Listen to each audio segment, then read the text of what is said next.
Welcome back, everybody, for my portfolio update for May 2024, or as I like to call them, your monthly opportunity to tell me all the things that I'm doing wrong in my own portfolio. Now, if you've been following my channel, you know that I've made a ton of changes in 2024. And in May, I added one more to the list, which we're going to talk about. Now, the market over the past month was up almost 5% and now back to over 10% year to date. But it was one of those months where we had big upswings as well as big downswings, depending on what companies announced in their earnings calls. Nvidia was up an eye-popping 26% in the month, with even Apple up over 12%. But then other stocks like Lululemon and of course Starbucks were down by double digits. So where did I actually end up for the month?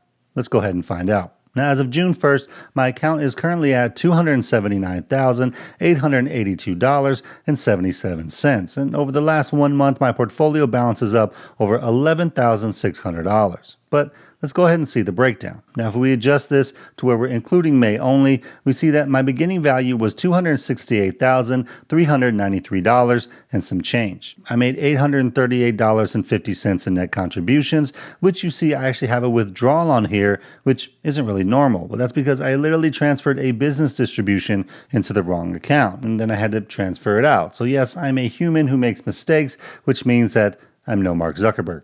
Now, in terms of overall investment change, it was a positive $11,083.83, which was mostly investment gains of $10,890, as well as $193.46 in dividends and account interest. So look, adding $11,000 plus into my portfolio in a given month is really solid performance, but let's see how we did against the S&P 500. So as you can see for the month, the S&P 500 was up 4.96%, accounting for the timing of my contributions, and my portfolio was up 4.12%. So we lost about 0.84% on the index in May, which may sound like a disappointment, but when you factor in the poor performers from this month, which I had some pretty big ones, it was actually a pretty good result, which we're going to talk about all that here in a minute. And now if we take a quick look at the year-to-date performance for 2024, the S&P 500 is up 11.3%, and my portfolio is at 8.43%. So we lost a little ground this month, but still within 3% of the index year to date.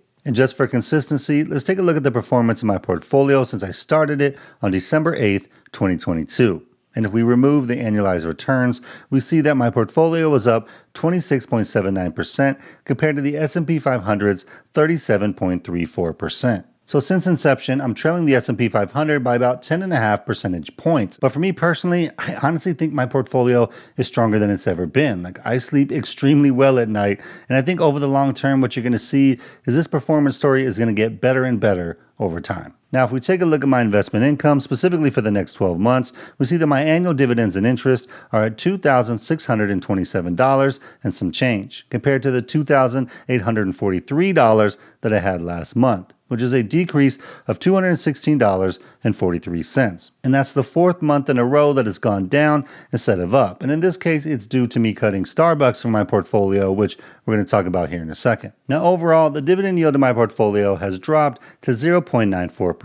And while based on my personal history, that's quite a bit lower than it's been in the past by probably a whole percentage point, I do think what you're going to see over time is as the changes slow down a little bit, this number is going to go back to just steadily growing every single month. Plus, at this point in my investment timeline, it's more about total return and dividend growth rate more so than dividend yield for me. Because remember, I'm looking ahead another 10 to 15 years into the future with this portfolio. So the goal is not to use the dividend income now, but to have it grow for use later on. And again, with this group of companies, I think that the dividend growth is going to be substantial over the next decade or so. But let's look at what dividends hit my account in the month of May. On May 10th, I received $70 from American Express in 4 different accounts. On May 16th, I received $39 from Apple in 3 different accounts. On May 20th, I received $50.70 from Caterpillar in 2 different accounts. And then lastly, on May 31st, I received $33.60 from MSCI in 2 different accounts. So overall, I had a total of $193.30 in dividend income for the month of May. So a relatively small chunk, but better than the $0 that I had last month. Okay, so let's take a look at what I actually bought and sold for the month of May. On May 3rd, I sold 115 shares of Starbucks at $73.88 a share. I also bought 18 shares of Meta at $449.77 and 2 shares of Visa at $269.03 a share. And then on May 9th, I bought 5 shares of Google at $169.15 a share.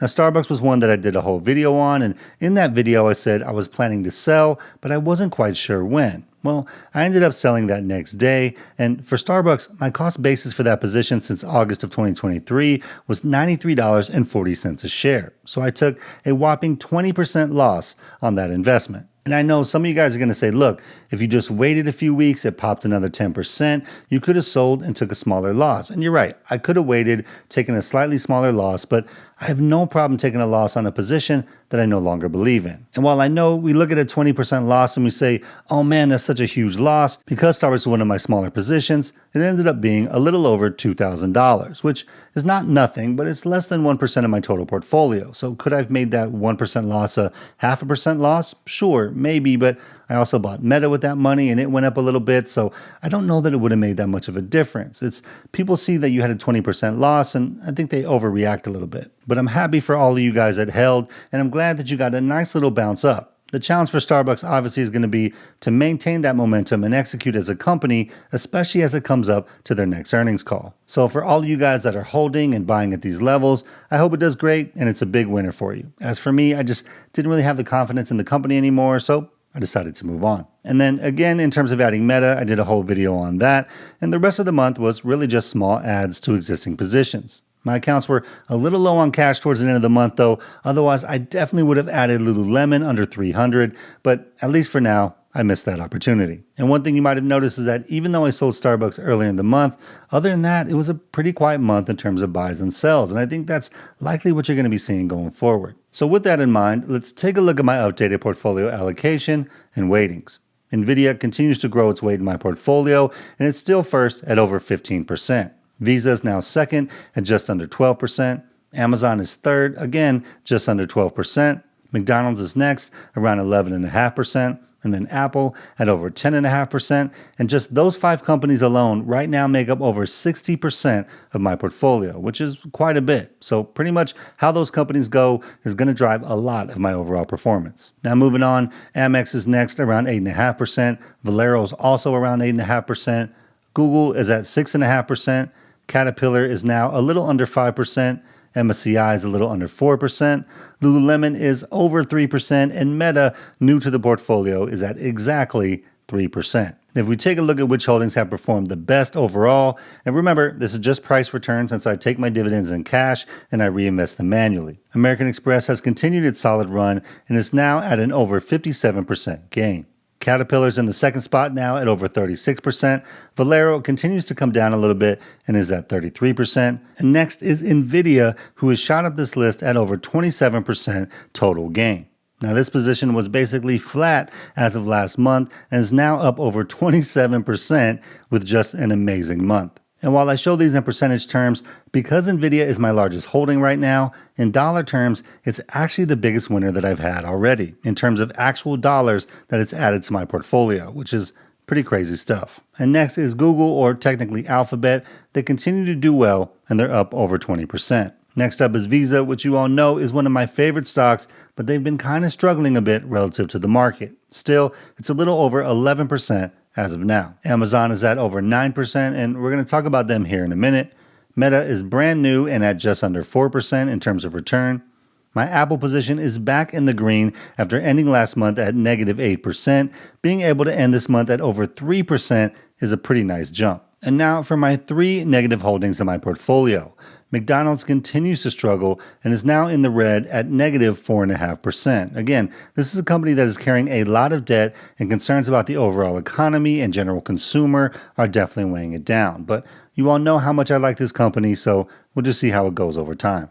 Next is MSCI, which is sitting at close to negative 8%, which is actually quite a bit better than it was last month when they were at negative 13%. So they had a pretty good May, and we'll see how they continue to do as the year goes on. And then lastly, Lululemon had a terrible month and are sitting at almost negative 13%.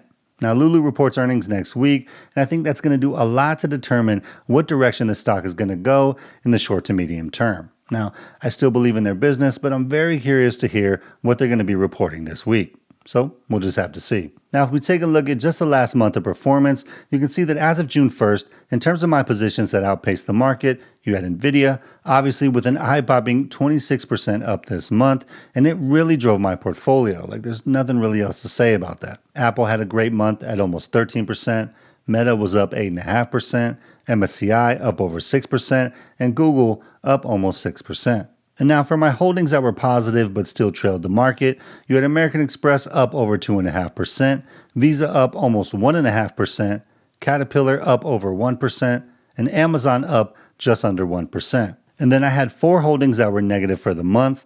You had Valero down almost 2%, McDonald's down over 5%, and Lululemon was down over 13%. Plus, it's not on the list anymore because I sold it, but Starbucks was down over 9% for the month. And when I sold it, it was actually down 17%. So if you take into account the fact that I had 2 holdings that were down double digits for the month, plus 3 of my 5 top holdings actually trailed the market, the fact that I was within 1% of the index was actually pretty good. And obviously that's because of Nvidia and Apple. Now, as promised, let's take a look at the performance of my top 4 stocks for 2024. So we can see that the index is starting to gain some ground on this top 4. Now, Valero and Caterpillar have still easily outpaced the S&P 500 so far this year, but they've been losing ground over the past couple months. Now, Visa has really struggled since earlier in the year and is currently the worst performer of the bunch. With Hershey, they've slowed down a little bit this month and they're trailing the market by over 4 percentage points. But as you all know, I sold Hershey in February, so let's take a quick look at how it's done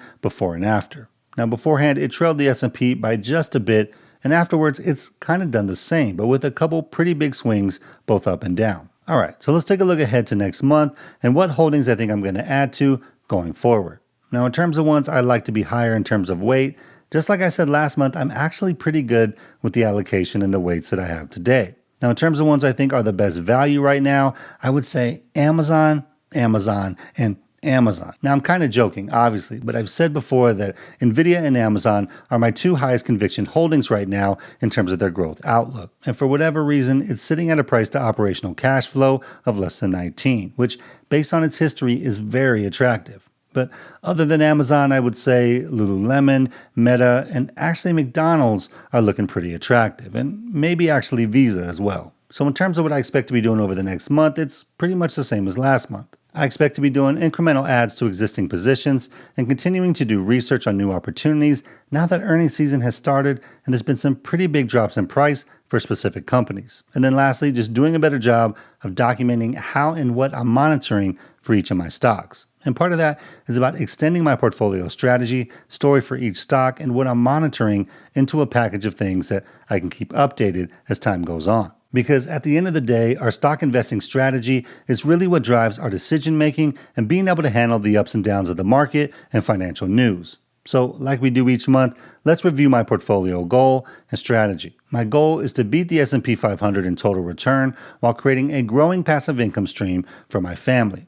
My strategy to achieve it, I want to attach myself to companies with wide moats that are generating increasing cash flow and rewarding shareholders with dividend growth that outpaces inflation, or share buybacks that increase their ownership stake in the business. So if I recap what happened this month, my portfolio was up, but we underperformed the S&P 500 by a little less than 1%.